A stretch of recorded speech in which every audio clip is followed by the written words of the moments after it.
Hello,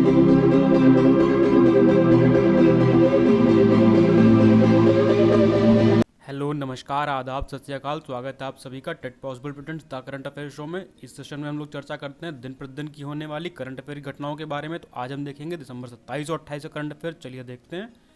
आगे बढ़ने से पहले जो हमारे नए व्यूअर हैं, नए मित्र हैं, वो हमारे दिए हुए हैंडल से हमको सोशल मीडिया प्लेटफॉर्म से फॉलो कर सकते हैं। इसके अलावा जिन लोगों ने हमारे चैनल को सब्सक्राइब नहीं किया, वो सब्सक्राइब करके बेल आइकॉन दबा लें, जिससे आपको आने वाली हमारी महत्वपूर्ण कक्षाएं मिलती रहें। इसके अलावा आप लोग वीडियोस को लाइक कर दिया कीजिए और हमारे वीडियोस को शेयर कीजिए, जिससे ज़्यादा से ज़्यादा लोगों को हम तक पहुंच बन सके, वो हम तक पहुंच सकें और इस कार्यक्रम का फ़ायदा उठा सकें। चलिए आगे बढ़ते हैं। हमारी आज की सुर्खियां क्या हैं। हमारे सबसे पहला डिस्कशन करेंगे हम भारत की पहली लिथियम रिफाइनरी, जानेंगे कहाँ बन रही है। इसका डिस्कशन होगा ई संपदा पोर्टल पे, जानेंगे किसके द्वारा जारी किया गया है, क्या इसका महत्व है। इसके बाद हाल ही में अंतर्राष्ट्रीय महामारी की तैयारी का दिवस मनाया गया, जानेंगे कब मनाया गया और क्या खास है इसमें। फिर देखेंगे फीफा अंडर 17 और अंडर 20 का विश्व कप, इसमें क्या खास है हमारे लिए।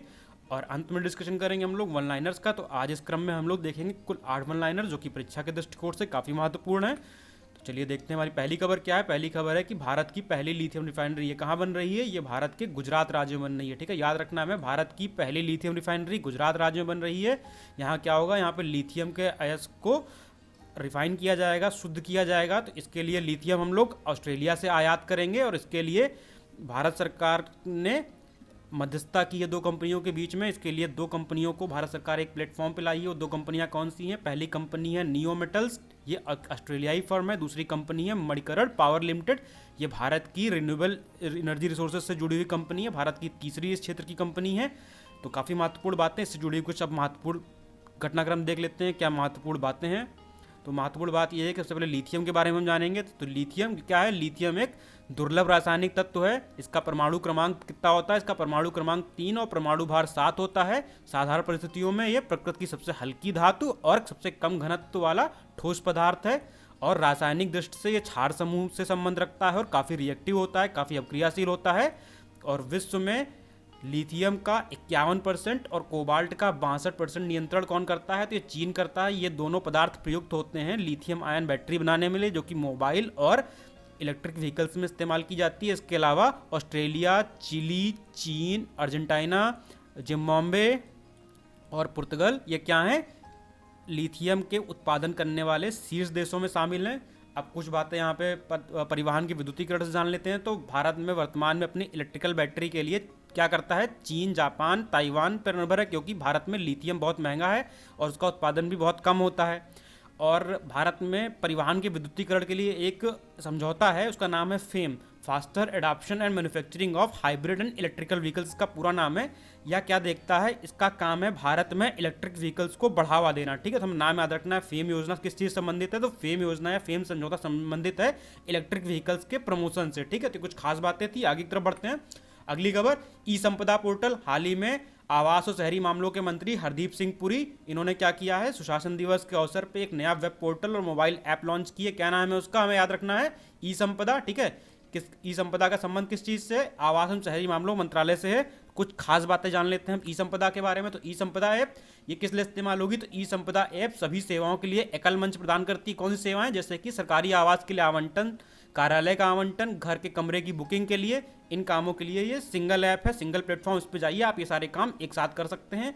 इसके अलावा क्या, पोर्टल के माध्यम से उपयोगकर्ता शिकायतें दर्ज कर सकते हैं, अपने डॉक्यूमेंट्स को जमा कर सकते हैं और वर्चुअल तौर पे अपनी शिकायतों की सुनवाई के लिए भी प्रकट हो सकते हैं, मतलब सामने जा सकते हैं। ठीक, इसके अलावा कुछ बातें सुशासन दिवस के बारे में, वो कि उसका यहाँ पे मेंशन हुआ है। सुशासन दिवस कब मनाया गया है, तो हर साल 25 दिसंबर को देश भर में सुशासन दिवस मनाया जाता है। क्यों मनाया जाता है, क्योंकि इस दिन भारत के पूर्व प्रधानमंत्री श्री अटल बिहारी वाजपेयी जी का जन्मदिन होता है, जो कि 2018 में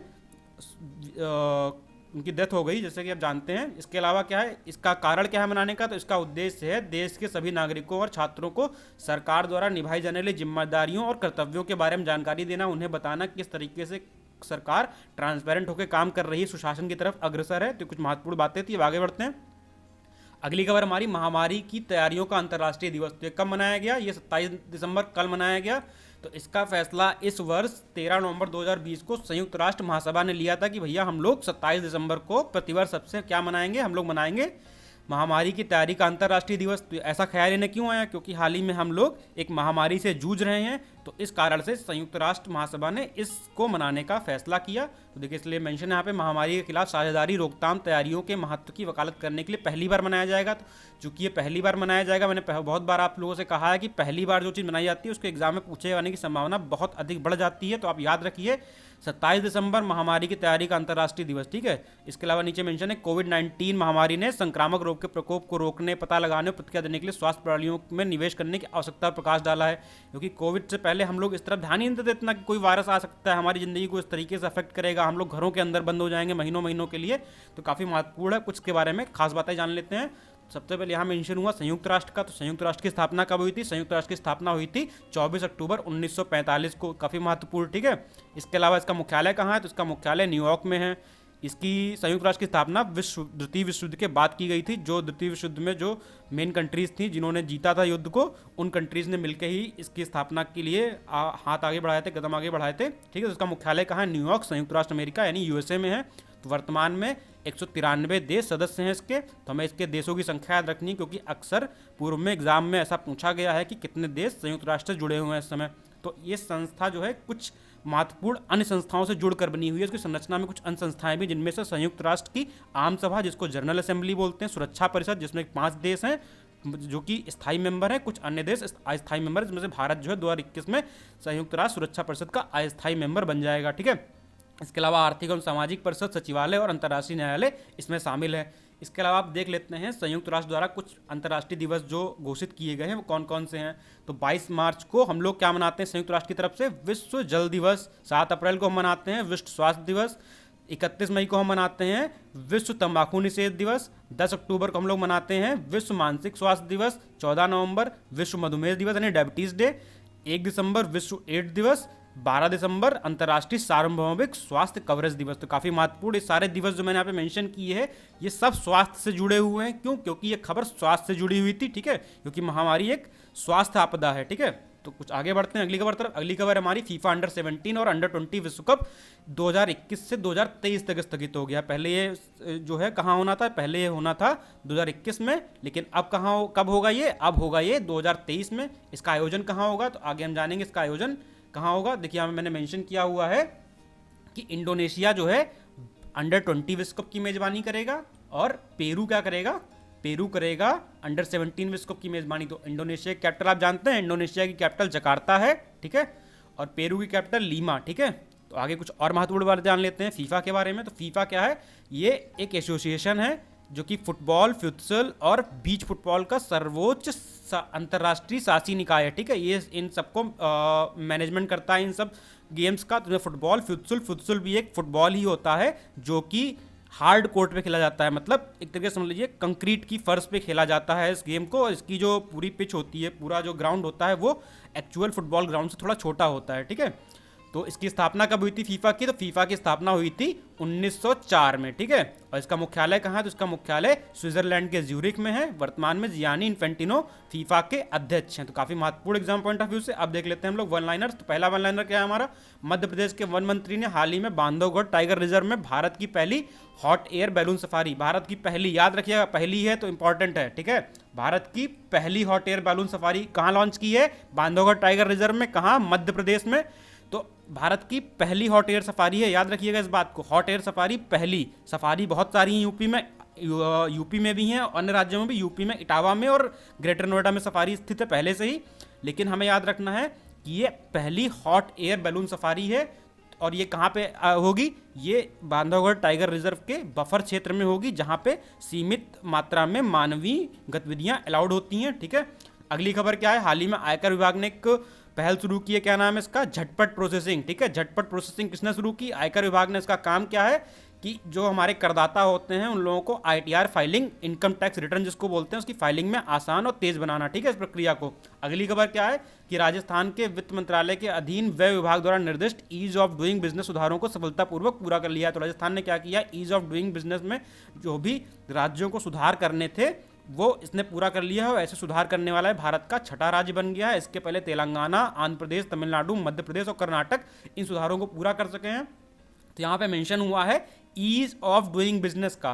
तो ease of doing business report जारी करता है वर्ल्ड बैंक, याद रखिएगा। World Bank ease of doing business report जारी करता है और 2020 की रिपोर्ट में भारत की रैंक थी 63वीं।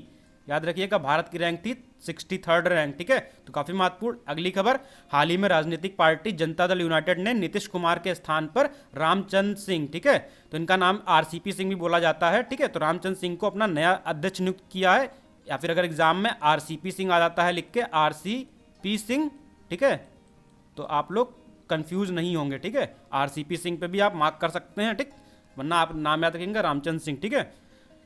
अगली खबर, भारत कौशल संस्थान का पहला बैच वर्चुअली मुंबई में कौशल विकास और उद्यमिता मंत्री द्वारा लॉन्च किया गया है, ठीक है, तो भारत कौशल संस्थान के बारे में कुछ बातें जान लेते, तो यह संस्थान किसके द्वारा बनाया गया है, तो संस्थान Tata Indian institute of skills और हमारा जो एमएसडीई मिनिस्ट्री है, कौशल विकास एवं उद्यमिता मंत्रालय, ministry of skill development and entrepreneurship, इन लोगों की एक संयुक्त पहल है। इन दोनों ने मिलकर भारतीय कौशल संस्थान का निर्माण किया। कहाँ किया है? मुंबई में किया है। हाल ही में इसके पहले बैच को एंट्री दी गई है वर्चुअल तौर पर, ठीक है। अगला क्या है, हाल ही में चौथा अंतर्राष्ट्रीय लोकगीत समारोह कहाँ शुरू हुआ है? चंडीगढ़ में शुरू हुआ है, ठीक है। तो याद रखना है कि अंतर्राष्ट्रीय लोकगीत समारोह काफी ऑफबीट क्वेश्चन है, ये पूछा जा सकता है एग्जाम में कि पूछ दे आपसे अंतर्राष्ट्रीय लोकगीत समारोह, कोई हम लोग सोचते भी नहीं है ऐसा क्वेश्चन पूछा जाएगा एग्जाम में, तो इसलिए बोल रहा हूँ मैं आपसे, इसको आप लिख लीजिए, काफी महत्वपूर्ण है ये कि चौथा अंतर्राष्ट्रीय लोकगीत समारोह कहाँ आयोजित हुआ है।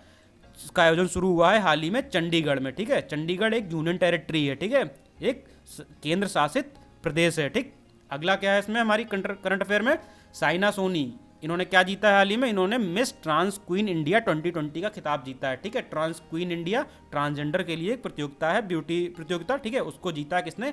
साइना सोनी ने। ये प्रोफेशन से एक फैशन डिजाइनर है, ठीक है। अगली खबर क्या है, हाल ही में फरीदाबाद शहर की पुलिस ने, कहाँ की पुलिस ने? फरीदाबाद शहर की पुलिस ने एक कार्यक्रम चालू किया। क्या नाम है कार्यक्रम का? पुलिस की पाठशाला, ठीक है। पुलिस की पाठशाला फरीदाबाद शहर की पुलिस ने किस लिए चालू किया है? जिससे कि युवाओं में पुलिस के प्रति जो एक उखड़ा हुआ रवैया रहता है कि यार पुलिस ऐसा करती है, पुलिस खराब होती है, पुलिस गलत होती है, तो उनको पुलिस के बारे में अवगत कराया जाएगा उन लोग को, ठीक है, इसलिए कार्यक्रम चालू किया गया है। तो ये थे आज के महत्वपूर्ण करंट अफेयर। मिलते हैं आपसे कल के करंट अफेयर में। अगर आपको हमारा इनिशिएटिव अच्छा लगा हो तो हमारे वीडियोस को लाइक कीजिए, हमारे वीडियोस को ज़्यादा से ज़्यादा शेयर कीजिए, हमारे चैनल को सब्सक्राइब करके बेल आइकॉन दबाइए, जिससे आपको हमारी महत्वपूर्ण अपडेट्स मिलती रहें।